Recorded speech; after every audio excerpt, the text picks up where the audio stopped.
Hello my powerful souls. तो कैसे हैं आप सब लोग। आज हम चेक करने वाले हैं आपके पार्टनर की ट्रू इंटेंशन, डीप इंटेंशन क्या है आपके लिए, वो क्या सोच रहे हैं। सिचुएशन चाहे जो भी चल रही है उसके लिए हम 3 कार्ड्स निकालेंगे। मैं कार्ड्स पहले से शफल कर चुकी हूँ, तो हम सीधे सीधे अभी रीडिंग करते हैं। ऐसा लग रहा है पास्ट में आप लोगों के बीच में कोई मिसकम्युनिकेशन हुआ है। अभी नो कांटेक्ट सिचुएशन हो सकती है या फिर लो कांटेक्ट हो सकता है, कम बात हो रही होगी या फिर बात नहीं हो रही होगी। और उसका रीजन ये है कि पास्ट में कहीं ना कहीं आपके पार्टनर की एनर्जी ऐसी थी कि जो मैं कह रहा हूँ बस वही सुनो और वही मानो, जो मैंने कह दिया बस वही फाइनल है, वही सत्य है, वही ट्रूथ है, वही फैक्ट है। तो जैसा मैं कह रहा हूँ बस वैसा सुन लो और वैसा मान लो। इस वजह से कहीं ना कहीं आप दोनों के बीच में एक मिसकम्युनिकेशन हुआ, मिसअंडरस्टैंडिंग्स हुई और कहीं ना कहीं या तो नो कांटेक्ट या तो लो कांटेक्ट जैसी सिचुएशन बनी। बट डीप डाउन वो चाहते हैं आप दोनों के बीच में फिर से एक न्यू स्टार्ट, एक न्यू बिगनिंग। किस तरीके से वो इस रिलेशनशिप में एक सेकंड चांस चाहते हैं। जो कुछ भी हो गया है उन सारी चीजों को भूल के वो चाहते हैं कि पास्ट की सारी बातें भूल जाए, आप भी भूल जाए, वो भी भूल जाए। पास्ट की कोई बात, कोई एनर्जी अपने बीच में ना लेकर आए। एक सेकंड चांस दें इस रिलेशनशिप को, उनको एक सेकंड चांस दें फिर से।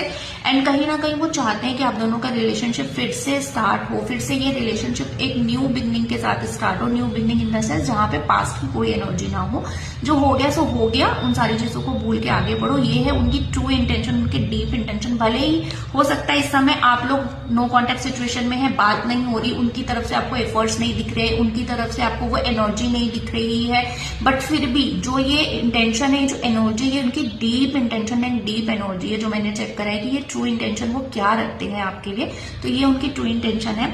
गाइडेंस कार्ड हम देखते हैं। गाइडेंस कार्ड में द हाई प्रीस्टेस का कार्ड है। इसका मतलब ये है कि बहुत कुछ कहना चाहते हैं वो आपसे, बट कह नहीं पा रहे हैं। कुछ सिचुएशन, कुछ सर्कमस्टेंसेस ऐसे हैं जहां आके खुलकर वो आपसे बात नहीं कर पा रहे एंड वो अपने इमोशंस अपने अंदर दबा रहे हैं। वो चाहते हैं कि वो आपके पास आए, आपसे बात करें, आप दोनों की मीटिंग हो या फिर से सारी चीजें पहले की तरह स्टार्ट हो, न्यू बिगनिंग हो। लेकिन कहीं ना कहीं कुछ रीजंस की वजह से ऐसा लग रहा है कि वो अपने इमोशंस को अभी कहीं ना कहीं दबा रहे हैं और आपके सामने नहीं आ रहे हैं।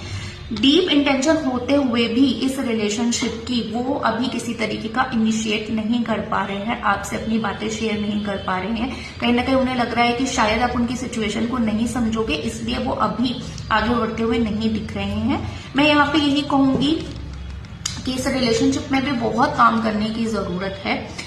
आप दोनों को एक दूसरे की समझने की जरूरत है, एक दूसरे को समझने की जरूरत है, एक दूसरे की बातों को समझने की जरूरत है। अगर आप लोग ऐसा करते हो तो ये रिलेशनशिप फिर से एक नए स्टार्ट के साथ में स्टार्ट हो सकता है, एक नई बिगनिंग के साथ में स्टार्ट हो सकता है और चीजें फिर से आप दोनों के बीच में पहले की तरह बहुत अच्छी हो सकती हैं। तो प्लीज ट्राई कीजिए, मैनिफेस्ट कीजिए, इनिशिएट कीजिए, डिवाइन से प्रे कीजिए कि ये रिलेशनशिप फिर से स्टार्ट हो जाए।